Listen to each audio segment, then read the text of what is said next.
Someone who can give even more of a personal insight into the man as well as the cricketer is the former England captain Michael Vaughan, who I'm delighted to say joins us now. No, this isn't easy, Vaughnie, but let's start with Warne, the cricketer, who, of course, you came right up close and personal against in 2005, amongst other times.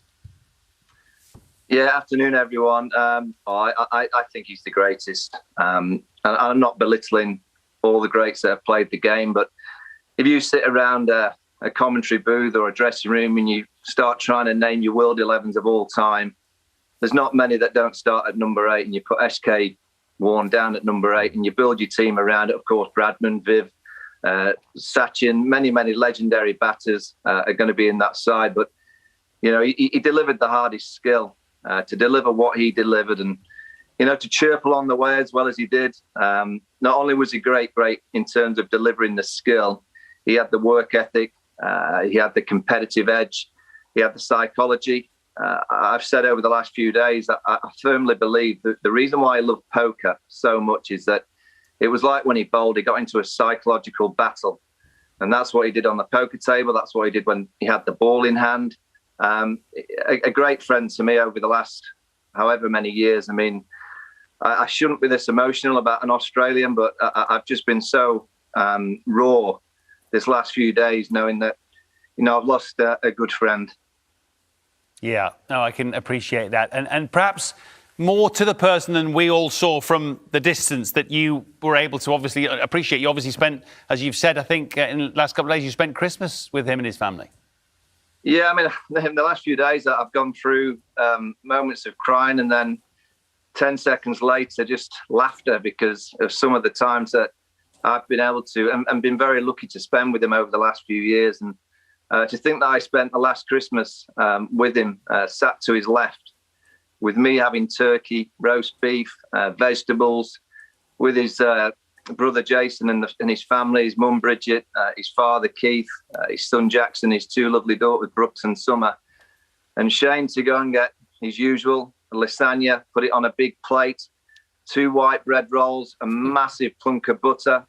And what he does is he chops his lasagna in little pieces and he rips open the white bread rolls and he gets a massive chunk of butter and he takes about 5 minutes spreading the butter, and then he gets the lasagna in the middle, squashes it together, and he starts biting into these lasagna sandwiches. And then he turns to Jackson, his son, and says, "Come on, Jackson, you've got to have more vegetables on your plate." I mean, the legend, the genius, but ultimately a normal guy. You know, this is a human being that could deliver extraordinary things that no one else can do on a cricket field.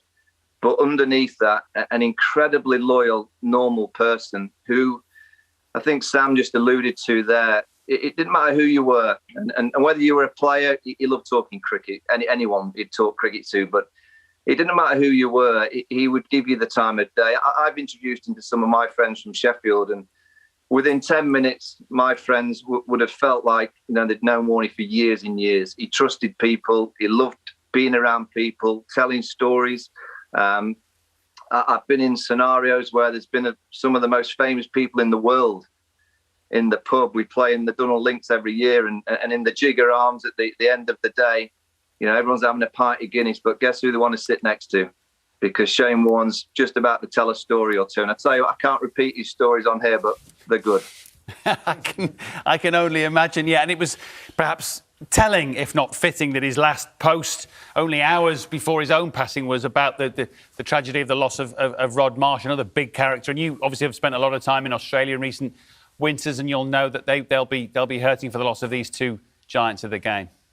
Yeah, hugely. I mean, Rod was obviously a legendary wicketkeeper batter, but, you know, I think in the UK we owe him a great deal for what he did to our academy and to drive the toughness that he did in so many players throughout our system.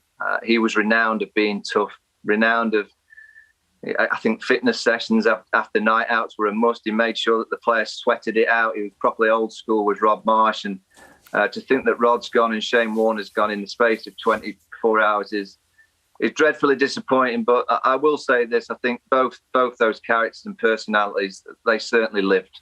They made sure that they made the most out of every single minute that they were on this planet. Yeah. Yeah, and that is, I hope, how we'll remember them. I know you're going to be here in the studio with us for the third test, Michael. We'll look forward to your company and your insights on the series that's about to start in due course. But really appreciate you joining us on a difficult time for you and, of course, for the families of the two men.